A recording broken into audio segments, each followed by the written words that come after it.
मुझे तो बहुत मजा आया। क्यों देवर जी, आपको मजा नहीं आया मेरे साथ सुहागरात मनाकर? ये देखो ना, आप भी कितने शरारती हो।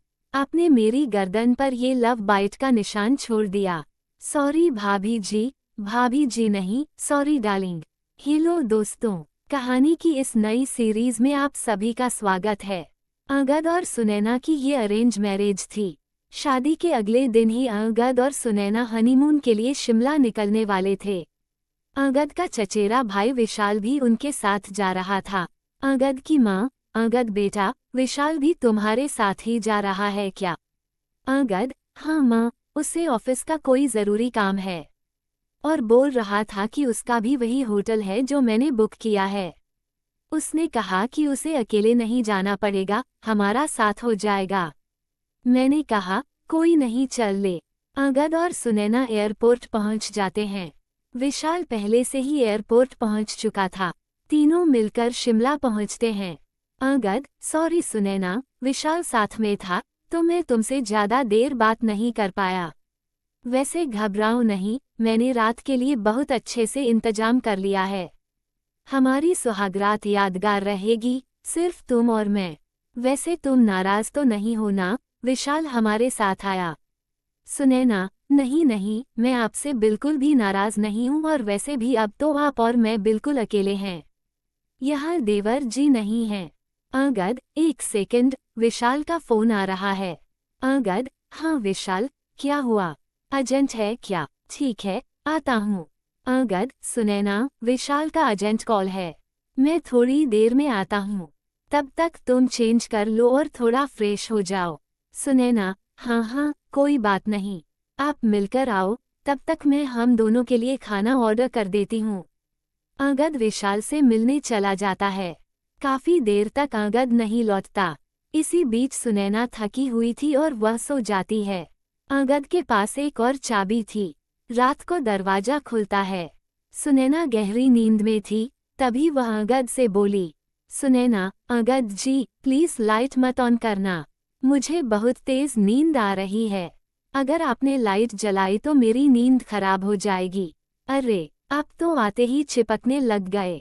खाना तो खा लेते, क्या कर रहे हो? अरे छोड़ो, लगता है आज आप नहीं मानोगे। सुनैना और अंगद तो इसी मौके की तलाश में थे।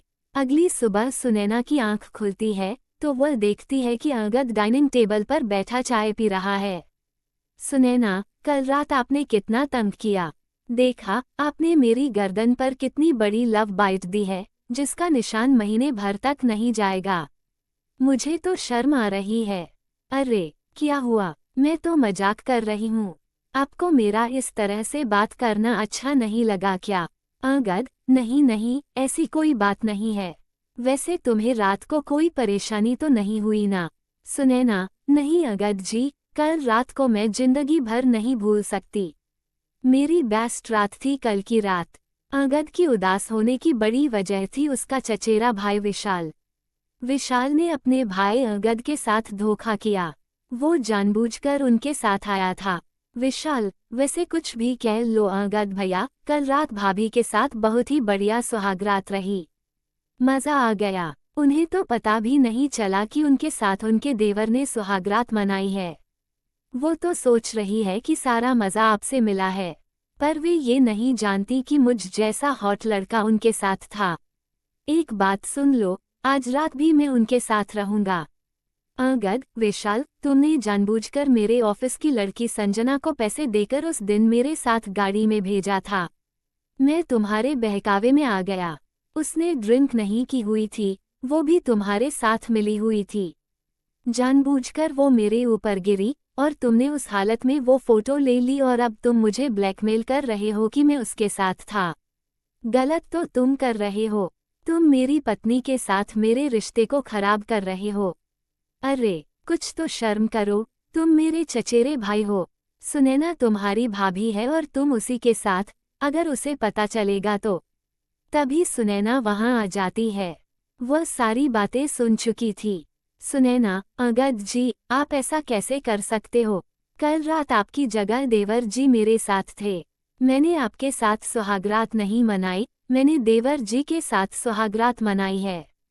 अंगद, मुझे माफ कर दो सुनैना, ये सब विशाल की चाल है। तुम जानती हो ये मुझे ब्लैकमेल कर रहा है। मेरी ऑफिस की लड़की के साथ इसने मेरी फोटो खींची है और ये मुझे डरा रहा था कि अगर मैंने इसे तुम्हारे कमरे में नहीं भेजा तो ये तुम्हें मेरे खिलाफ भड़काएगा। मैं डर गया था कि कहीं तुम्हारा और मेरा रिश्ता शुरू होने से पहले ही खत्म ना हो जाए। मुझे माफ कर दो, अब तो तुम्हें सच्चाई पता चल ही गई है। मेरा विश्वास करो, इसने तुम्हारे साथ जो भी किया, सुनैना, बहुत अच्छा किया। मुझे तो बहुत मज़ा आया। क्यों देवर जी, आपको मज़ा नहीं आया मेरे साथ सुहागरात मनाकर? ये देखो ना, आप भी कितने शरारती हो। आपने मेरी गर्दन पर ये लव बाइट का निशान छोड़ दिया। विशाल, सॉरी भाभी जी नहीं, सॉरी डार्लिंग। अंगद, ये सब क्या है? सुनैना, तुम ऐसी हरकत क्यों कर रही हो? मैं ये सब देखकर हैरान हूँ। सुनैना, ज्यादा हैरान होने की जरूरत नहीं है। मैं और विशाल पिछले 5 साल से गर्लफ्रेंड बॉयफ्रेंड हैं।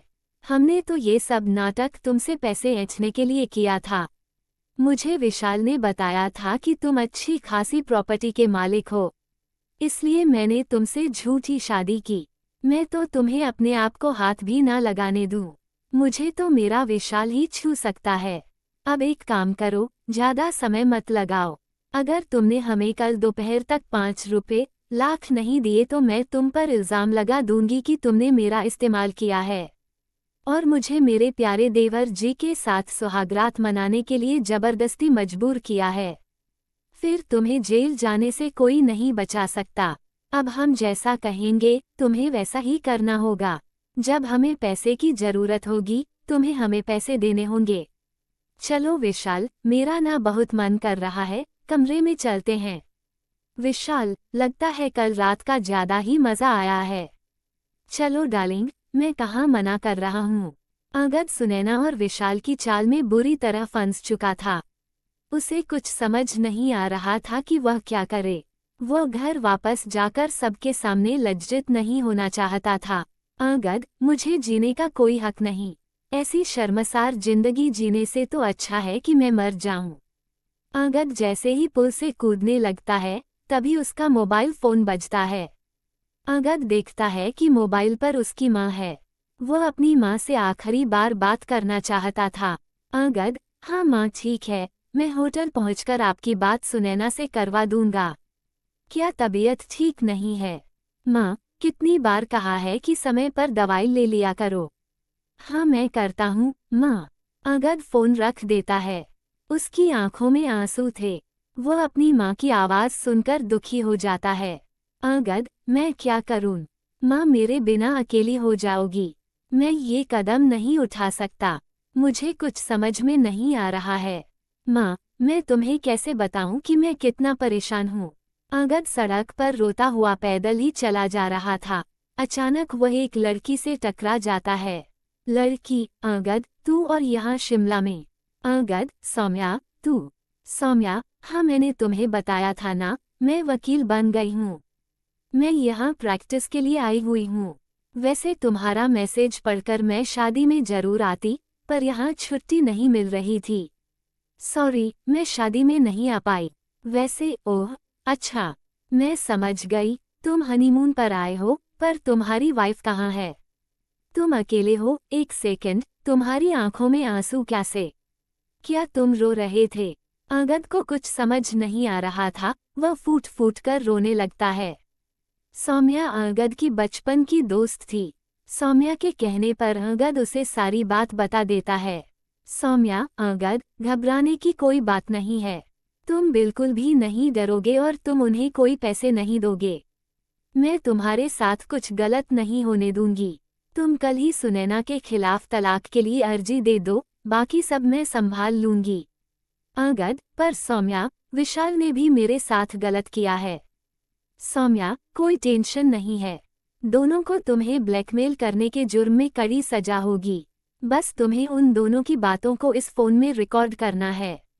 उसके बाद उन्हें सजा से कोई नहीं बचा सकता। अंगद सौम्या के कहे मुताबिक होटल जाता है और विशाल और सुनैना की रिकॉर्डिंग कर लेता है। अंगद, कान खोलकर सुन लो, मैं तुम दोनों को एक फूटी कौड़ी भी नहीं दूंगा। तुम्हें जो करना है कर लो। सुनैना, विशाल, अब क्या करें? ये तो हम दोनों को एक साथ रहने भी नहीं देगा और पैसे भी नहीं देगा। कहो तो इसके खिलाफ पुलिस में झूठी रिपोर्ट कर दूं। विशाल, हाँ सुनैना डार्लिंग, ये तो तुम्हें करना ही पड़ेगा, वरना हम पैसों के मोहताज हो जाएंगे। ये मुर्गा हमारे हाथ से चला जाएगा तो हम दोनों कैसे एक साथ मजे कर पाएंगे यार। अंगद तो चाहता था कि सुनैना और विशाल आपस में ऐसी बातें करें जो फोन में रिकॉर्ड हो जाएं और उसे सबूत मिल गया। सारे सबूत अब सौम्या के पास थे।